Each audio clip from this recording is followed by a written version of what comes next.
사랑하는 여러분, 여러분과 잠시 오늘 주일 예배를 마지막으로 우리가 교회에서 예배드리는 일을 잠시 멈추게 되고 온라인 예배로 전환을 하게 되고 저는 오는 6월 18일 잠시 고국에 돌아가게 됩니다. 돌아가는 목적은 여러분들에게 말씀을 드렸듯이 부모님과의 마지막 시간을 함께 하기 위함입니다.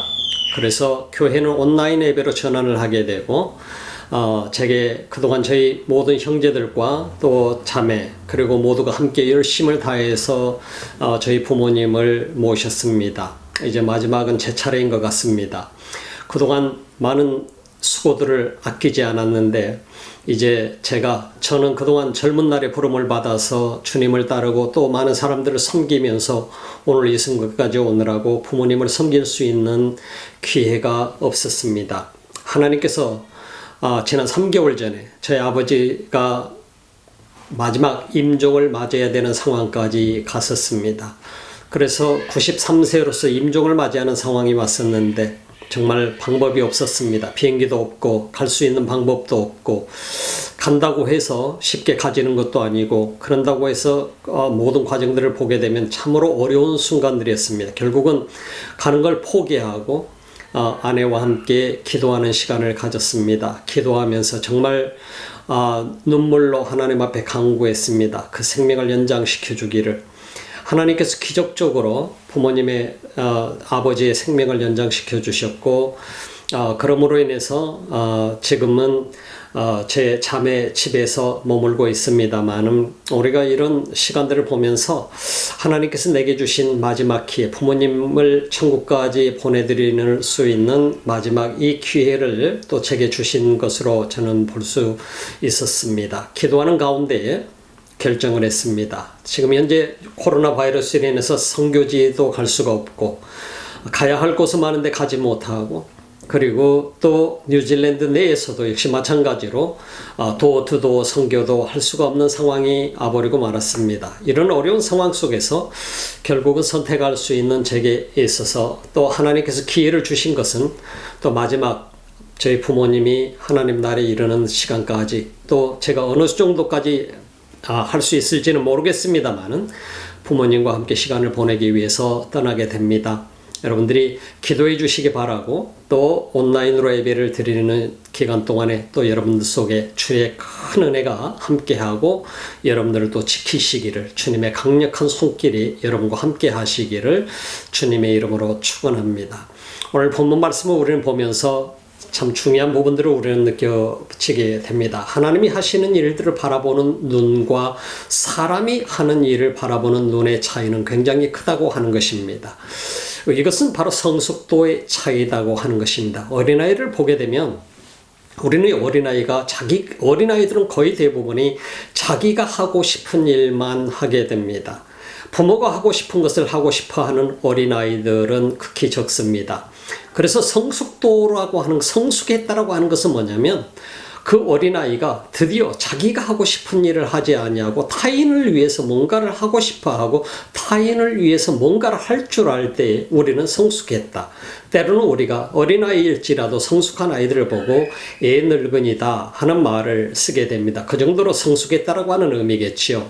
굉장히 아이들이 성숙한 모습을 보게 되면 때로는 측은하기도 하는 느낌이 들지 않습니까? 어린아이가 어린아이 같지 못하고 그리고 그야말로 가족들을 위해서 다른 사람들을 위해서 부모를 위해서 헌신하고 희생하고자 할 때 그는 대단히 성숙한 어린아이인 것을 보면서 참 때로는 어른들이 보게 될 때는 측은한 마음까지 들 정도로 그렇습니다.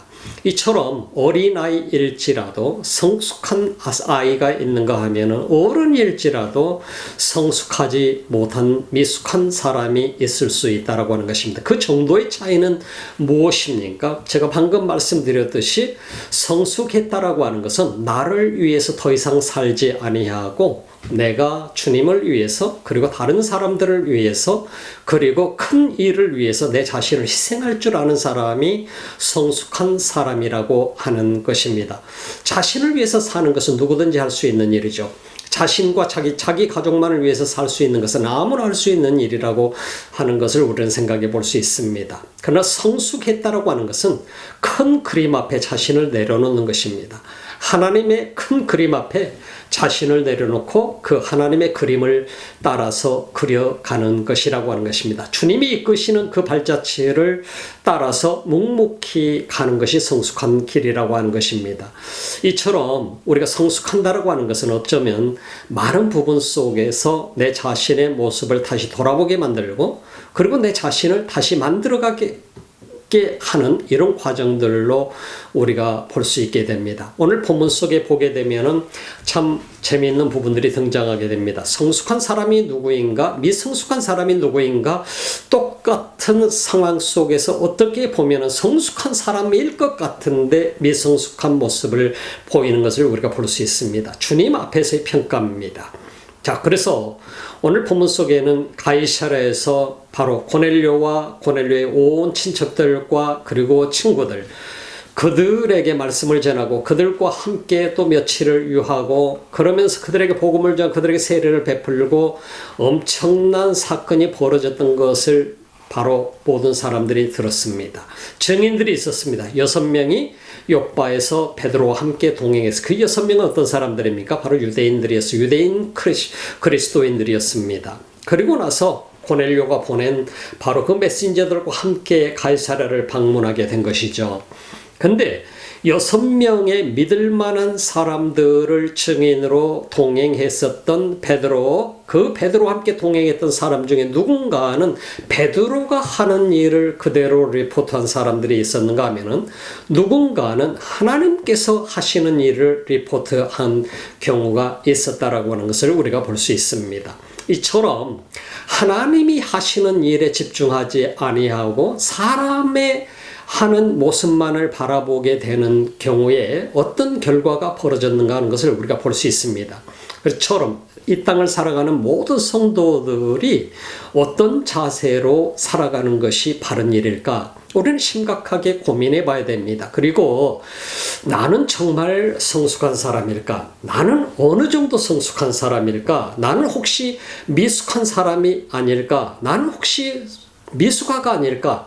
성숙했느냐 미숙한가는 나이를 따지는 것이 아닙니다. 얼마나 나이가 많이 먹었느냐에 따라서 성숙했는가를 말하는 것이 아닙니다.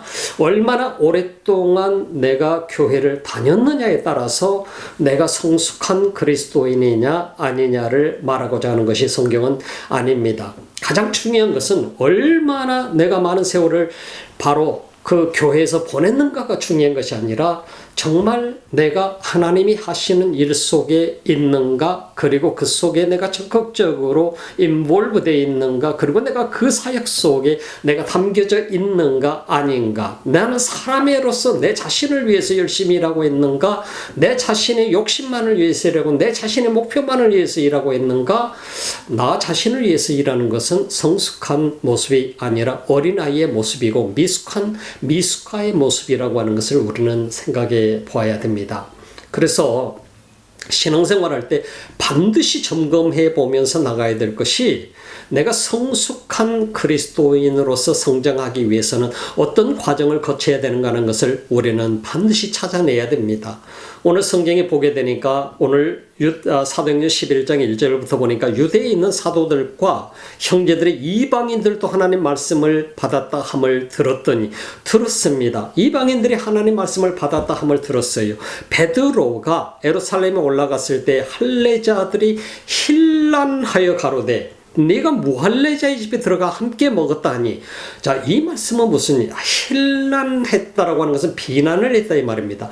사실 베드로가 비난할 만큼의 포지션에 있는, 비난받을 만큼의 포지션에 있는 사람은 아닙니다. 이방인들의 집에 갔다고 해서 지금 예루살렘 교회의 바로 가장 핵심 리더인 베드로가 비난을 받는 상황이 왔었습니다. 장거리 먼 거리를 떠나서 사역을 하고 주의 성령의 인도하심을 받아서 고넬료의 집에 가서 고넬료의 집에서 복음을 전하고 그들에게 성령이 임하는 장면을 보고 그들이 성령의 충만함을 받게 되고 회개를 하게 되고, 그리고 났을 때 그들에게 세례를 베풀고 그들과 함께 며칠을 더 머물고 돌아왔더니 베드로가 그 모든 사람들이 예루살렘 교회가 정말 수고하셨습니다, 고생 많으셨습니다 하고 환영해 주는 것이 아니라 베드로를 향해서 비난을 퍼부어댔다 이 말입니다.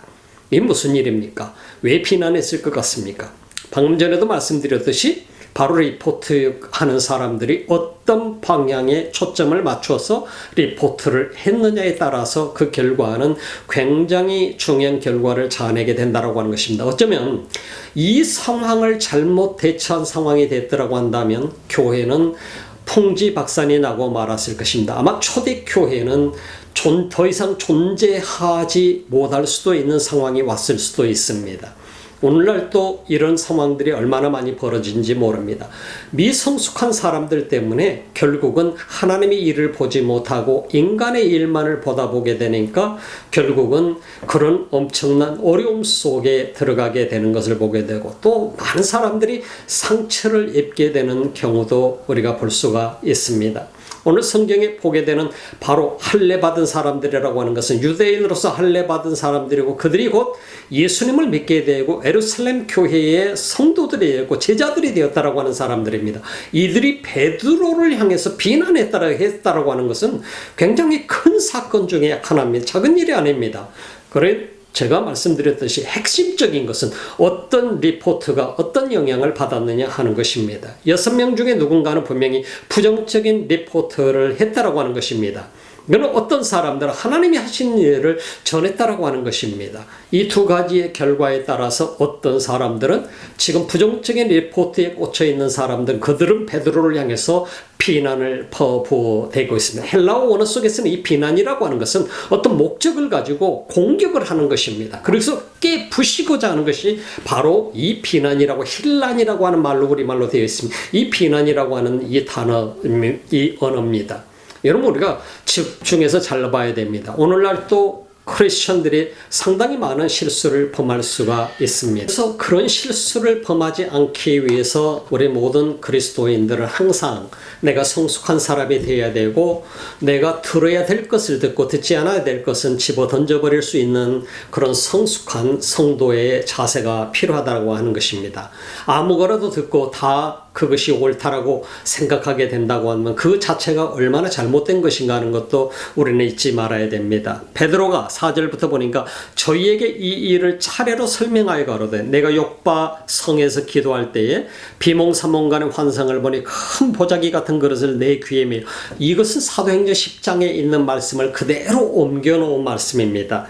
그래서 이것을 주목해 보니 땅에 4발 가진 것과 들짐승과 기는 것과 공중에 나는 것들이 보이더라. 또 들으니 소리 있어 내게 이르되 베드로야 일어나 잡아먹으라 하거늘 내가 그러되 주여 그럴 수 없나이다. 속되거나 깨끗이 아니한 물건은 언제든지 내 입에 들어간 일이 없나이다 하니, 또 하늘로부터 두 번째 소리 있어 내게 대답하여 하나님이 깨끗하게 하신 것을 내가 속되다 말라 하더라. 바로 이런 일이 3번 있은 후에 모든 것이 다시 하늘로 끌려 올라가더라. 마침 3사람이 내 오고한 집 앞에 섰으니 가이사라에서 내게로 보낸 사람이라. 성령이 내게 명하사 아무 심 말고 함께 가라 하시매 이 6 형제도 나와 함께 가서 그 사람의 집에 들어가니 그가 우리에게 말하기를 천사가 내 집에 서서 말하되 내가 사람을 욥바에 보내어 베드로라는 시몬을 청하라.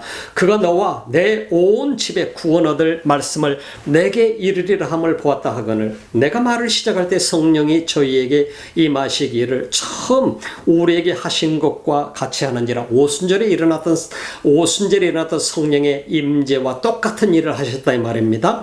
그런즉 하나님이 우리가 주 예수 그리스도를 믿을 때 내가 주의 말씀에 요한은 물로 세례를 주었으나 너희는 16절 말씀, 내가 주의 말씀에 요한은 물로 세례를 주었으나 너희는 성령으로 세례 받으리라 하신 것이 생각났노라.